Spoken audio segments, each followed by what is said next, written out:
Olá, hoje eu tô aqui pra falar de um documentário que eu assisti essa semana e me marcou muito. Ele se chama Tokyo Idols, ele tá na Netflix, foi lançado em 2017. Ele conta um pouquinho pra gente sobre a cultura das idols no Japão. Elas são cantoras de J-pop, têm geralmente entre 10 e 18 anos e tem um estilo que lembra muito as personagens de anime. Ele traz uma análise crítica do papel dessa indústria no cenário cultural do Japão e é perpassado por uma série de contradições e deixa até um pouco difícil a gente chegar a uma conclusão. Para mim, isso é um benefício, porque para mim isso é um sinal de que é um documentário jornalístico bem feito.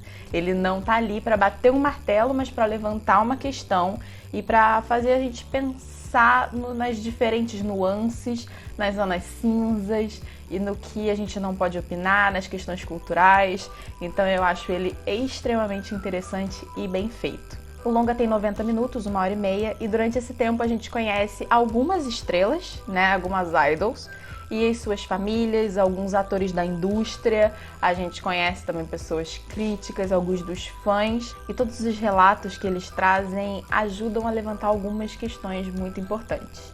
Mas antes de falar essas questões, eu só queria ressaltar que a produtora, diretora desse documentário é uma mulher japonesa. Esse documentário não é uma visão ocidental distorcida sobre o fenômeno, é uma visão de uma mulher japonesa. A gente sempre fica, né, num lugar de não querer julgar uma cultura diferente. Então nada disso aqui é um julgamento, mas é uma interpretação e são questões, né? Eu acho que eu já falei isso no vídeo anterior desse canal sobre as séries com mulheres fortes. Se você não viu, veja. Mas eu acho que é muito importante a gente pegar essas coisas e trazer para nossa realidade, fazer comparativos sobre como elas funcionam na nossa realidade. Então vamos a algumas questões desse documentário que me deixaram muito impactada e que eu acho que podem ser interessantes pra gente conversar. A primeira é o limite de idade para ser uma idol. Como eu disse lá no início, elas têm de 10 a 18 anos. Gente, a menina começa a carreira por volta dos 10. Na verdade, ela tem que começar antes pra, né, com 10 ela já poder ser uma idol. E 18 anos, na verdade, tem um momento que um dos fãs fala assim: eu tô muito preocupado com ela, a idol que ele gosta, porque esse ano ela completou 17 anos e aí ela já tá ficando muito velha, esse ano pode ser a última chance dela. E ele tá falando de uma garota de 17 anos. Então, assim, a gente vive numa sociedade que já prega que a mulher não pode envelhecer. Aqui, né, nessa nossa sociedade ocidental, a gente já tem esse problema com o envelhecimento. Uma mulher velha, ela não pode ser bonita, ela não pode ser desejável, porque ela é velha. Tipo, né, ela perde um pouco seu status de mulher porque ela envelheceu. Então a gente vê, né, nesse cenário meninas de 17 anos já se compreendendo como velhas demais e problematizando essa idade. Pra mim, esse ponto que eu vou falar agora é o mais importante e é o que determina todos os pontos seguintes, que essa é uma indústria controlada por homens e destinada a eles. O documentário mostra music creators, pessoas que trabalham na indústria de música, pessoas que trabalham com as idols, e são todos homens. Sério, não tem nenhuma mulher ali. Claramente, essas meninas são conduzidas a exercer a vontade dos homens. Elas estão ali, a função delas é agradar aos homens, é fazer os homens se sentirem bem consigo mesmos. Então, realizar várias fantasias dos homens de uma forma sutil. Isso é muito preocupante, a gente já vive numa sociedade assim, o cinema ocidental, né, que a gente está acostumado, já foi por muito tempo assim. A música, não vou dizer que não são hoje, ainda temos quadros parecidos hoje. Isso é sempre muito prejudicial, tanto à mulher, pessoa física, que está ali servindo a esses desejos, quanto às mulheres de uma forma geral, que entendem que aquele é o caminho para se relacionar com os homens, que entendem que precisam seguir aqueles padrões para conseguir ser amadas, desejadas. E também é ruim para os homens, que não entendem o que é uma mulher, que não entendem o que é uma relação com uma mulher. Eles ficam absorvidos por essa imagem, por essa realidade que essa indústria acaba demonstrando e ensinando. O ponto de maior desconforto no documentário para mim foi os fãs. Olha, os fãs dessas meninas são homens geralmente entre 30 e 50 anos. Gente, sério. E eu não acho que fã seja a palavra certa, eles são obcecados. Então assim, mostram a casa e a realidade de alguns deles. Tem homens, sério, com um pôster de meninas de 13 anos espalhado pela casa, que faz camiseta. Teve um que disse que gastou todas as economias e que dava pra ter comprado um apartamento com o dinheiro que ele gastou em dar show, em dar esses encontros de meet and greet, né, que vai pra apertar a mão, pra falar e tal. Teve um que falou que terminou um namoro por causa da devoção que ele tem àquela garota de, sei lá, 16 anos. Tem um outro que se recusa a iniciar um novo relacionamento pelo mesmo motivo. Tem homem de 40 anos que é líder de fã-clube. O documentário deixa a gente um pouco assustado com essa realidade, né? De ver homens naquela idade venerando meninas tão novas. Um deles foi questionado se tinha algum viés romântico. Na verdade, acho que dois no documentário são questionados se tem se ele tem alguma expectativa de que algum dia alguma coisa vai acontecer. Um deles fala, não, imagina, nada nunca. Inclusive é o que tinha terminado com uma namorada por causa da garota. Ele diz que não tem nenhum interesse de que nada aconteça com essa menina, que ele é completamente consciente de que não vai acontecer. Um outro já diz que poderia, que ele tem suas fantasias e ele não nega a possibilidade.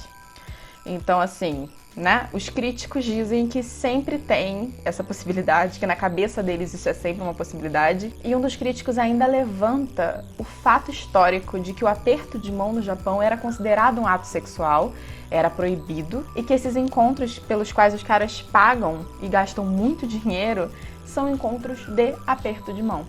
Então, os críticos defendem que sim, existe um viés, existe um background bastante sexual nessa história, que as pessoas só tentam não falar sobre ele. E o meu último destaque ao documentário é justamente a fala de um dos caras que trabalha na indústria e que produz essas meninas. Ele fala que existe um culto à inocência e à virgindade e existe um medo de que essas meninas cresçam e se tornem mulheres fortes. Eu acho que de formas diferentes e com suas adaptações, isso também existe na nossa sociedade, especialmente o medo de que as meninas se tornem mulheres fortes e que se tornem mulheres independentes e que, né, não precisem dos homens e que não vivam para agradar aos homens. Então, eu não vou nem me prender muito tempo nesse tópico, porque senão eu vou militar muito e vou gastar muito tempo aqui. Mas deixo aqui minha nota de repúdio a esse tipo de comportamento e esse tipo de expectativa sobre as mulheres, né? E para finalizar, eu quero trazer alguns pontos que a jornalista Minori Katahara, que é convidada, que é comentarista nesse documentário, trouxe de preocupação com essa cultura e de pontos problemáticos, que dessa vez não sou eu falando, é ela falando sobre. A primeira fala dela no documentário eu achei muito incrível. Ela fala que a função da mulher é fazer o homem sorrir e consolá-lo. E as idols, né, elas têm isso como diretriz. É o principal ponto delas. Nesses encontros de aperto de mão, existem algumas regras. Existem regras onde os homens podem tocá-las, por exemplo, para fazer uma foto e tal. Mas também existem as regras de que elas não podem tratar nenhum homem com diferença. Todos os homens, elas precisam sorrir da mesma forma, falar da mesma forma, gastar o mesmo tempo. Então, os homens não podem ser rejeitados. Não existe possibilidade de rejeição. E esse é um dos motivos pelos quais esses homens se recusam a ter relacionamentos com mulheres reais e investem tudo que têm, gastam seu dinheiro, seu tempo com essas meninas. Porque ali a aceitação é certa. Ali eles não precisam lidar com uma pessoa real. A obsessão é com uma pessoa idealizada, jovem, virgem, a gente não sabe, né? Mas teoricamente tem a imagem da inocência, tem a imagem de alguém que quer fazê-los sorrir, que quer consolá-los. Então eles vão por esse caminho e essas meninas são ensinadas que esse é o tipo de comportamento que fará um homem se interessar por elas e admirá-las. Ela também levanta o ponto de que a maior parte das pessoas no Japão parece não se importar com homens tão mais velhos tendo fantasias com menininhas. Outro ponto que ela levanta, que tem relação lá com o primeiro, é de que essas meninas são ensinadas a tirar proveito da sua feminilidade para conquistar os homens, para conquistar a admiração dos homens. E elas são bombardeadas com essa mensagem todos os dias e são ensinadas e condicionadas a buscar essa validação por toda a sua vida. E por último, ela disse também que por ser uma pessoa crítica a essa cultura, crítica a esse movimento da cultura pop, ela recebe respostas extremamente agressivas. Bom, gente, eu sei que é pesado, é complicado, mas é importante. Eu gostei muito do documentário. O início pra mim foi um pouco difícil de assistir porque, novamente, né, é uma cultura diferente, é uma língua diferente, traz um estilo musical que a gente não tá acostumado. Então, assim, o início pra mim foi... Eu fiquei meio perdida e aí depois engatou muito rapidamente, acho que com menos de 20 minutos de documentário ele engatou bem. E eu já não vi mais o tempo passar. Fiquei bastante chocada com muita coisa, bastante reflexiva com outras.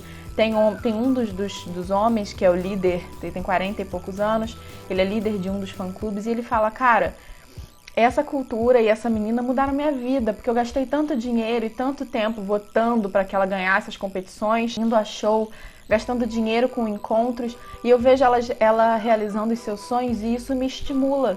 Então agora eu vou abrir minha própria empresa, porque a vitória e o sucesso dela me estimularam. E aí você fica, poxa, tem um lado legal, mas tem mesmo? Então assim, o documentário é o que eu disse, tem vários pontos que deixam a gente muito assustado, que eu acredito que, né, aqui na nossa cultura seriam muito assustadores e chamaria a atenção de muita gente, mas ao mesmo tempo é um documentário que não permite bater o martelo sobre isso não pode, isso não deveria acontecer, mas deixa a gente desconfortável em vários momentos e faz a gente analisar essa realidade. E também é legal trazer para nós entender o que disso a gente vive aqui no Brasil, sabe? Quais dessas expectativas... Os homens ainda esperam isso das mulheres? Ainda existe esse ideal, essa valorização da virgindade, da inocência? Existe esse medo da mulher forte? Como isso acontece na nossa realidade?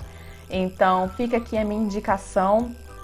O documentário Tokyo Idols tá na Netflix, vale super a pena. E me conta o que você achou e a gente se vê no próximo vídeo.